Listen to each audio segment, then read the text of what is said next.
Sebenarnya tujuannya kamu konten itu apa sih?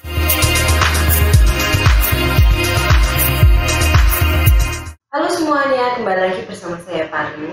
Oke teman-teman, kita akan sedikit mengulas tentang konten. Banyak orang awam itu mikirnya simple. Kalau mau usaha, yang penting punya modal lah, yang penting buka toko dulu, yang penting upload produk dulu di media sosial kalau misalkan mau laku. Sesimpel itu aja ketika memutuskan untuk berjualan. Padahal kenyataannya ketika sudah praktek di lapangan hasilnya nol besar. Siapa yang mau membeli produk kita kalau mereka nggak kenal kita? Kita punya toko, tapi tetangga sebelah tokonya sama dan produknya sama. Mereka lebih kenal tetangga, akhirnya belinya di tetangga. Terus ada juga orang gini, ditawari bikin konten. Katanya bikin konten itu ribet, saya nggak mau dikenal orang. Saya cuma mau usaha saya laku, saya cuma mau usaha saya dikenal banyak orang. Sebenarnya ini nggak salah tentang keputusan ini. Cuman ketika kita memutuskan untuk jualan, apalagi kalau jualannya kamu online, kalau nggak kenal, terus gimana cara membangun kepercayaannya kalau produk belum dikenal?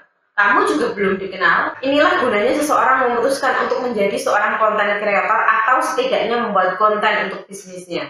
Gampangnya gini, kamu kan tahu konten kreator yang terkenal saat ini, misalkan YouTuber seperti Ria Ricis, Atta Halilintar. Mereka melakukan ini mulai dari menjadi konten kreator. Disclaimer dulu ya, Atta setahu saya memang bisnisnya besar kalau jualannya memang dari kecil. Atta itu bisnisnya semakin besar ketika ia membuat konten. Itu yang saya tahu. Kalau Ria Ricis bisnisnya mulai berjalan ketika kontennya sudah besar. Tapi kalau salah saya minta maaf karena tahu saya seperti itu. Itulah yang saya lihat dan saya baca di media sosial. Namun apapun itu bisnisnya semakin besar ketika kontennya juga semakin dikenal orang. Kenapa demikian? Karena ketika seseorang itu dikenal, produk yang mereka jual, kemungkinan produknya laris itu sangat besar dibandingkan kamu bukan siapa-siapa, produkmu tidak dikenal juga, jualannya nol besar hasilnya. Itu pun juga dilakukan beberapa konten kreator yang lainnya. Gampangnya gini, Atta Halilintar menjual produk X, kamu pun menjual produk yang sama, kemungkinan laris yang mana? Kamu atau punya Atta Halilintar? Kemungkinan besar yang closing duluan itu punya Atta Halilintar. Kenapa? Karena dia dikenal orang, sementara kamu bukan siapa-siapa, belum jadi apa-apa. Inilah pentingnya sebuah konten, bisa membangun kepercayaan, bisa membuat orang yakin dengan produk kamu, bisa membuat orang yakin jika kamu adalah orang yang dipercaya,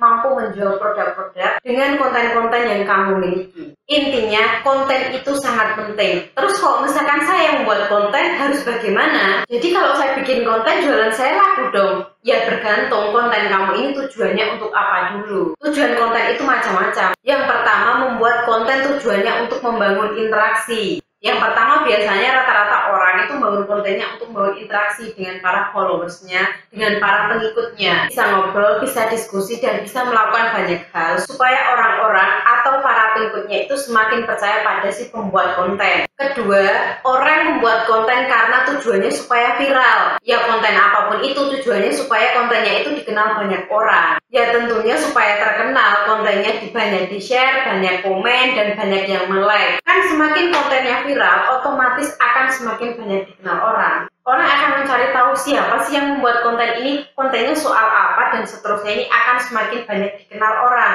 Tujuan membuat konten yang ketiga adalah untuk branding. Dengan adanya branding, orang akan dikenal dan diakui. Branding dalam Kamus Besar Bahasa Indonesia atau KBBI adalah merek, tanda yang digunakan oleh pengusaha, pabrik, produsen, dan sebagainya pada barang yang dihasilkan sebagai tanda pengenal, tanda yang menjadi pengenal untuk menyatakan nama dan sebagainya. Tentunya kamu paham ya, ketika branding seseorang sudah terbentuk, maka peluang penjualan produknya akan semakin tinggi, namanya akan semakin terkenal, dan banyak orang yang mencari dia, seperti Dewa Eka Prayoga. Dikenal banyak orang secara luas sebagai Dewa Selling, dia memiliki banyak sekali produk untuk perusahaannya. Dia memiliki banyak brand dan dikenal banyak orang. Atau Denny Santoso, dia dikenal sebagai seorang digital marketer. Kebanyakan orang tahu itu sehingga apapun produk yang berhubungan dengan dirinya akan lebih mudah terjual ketimbang kamu yang menjual dan belum memiliki branding apapun. Dan yang terakhir, yaitu keempat, adalah tujuan untuk berjualan.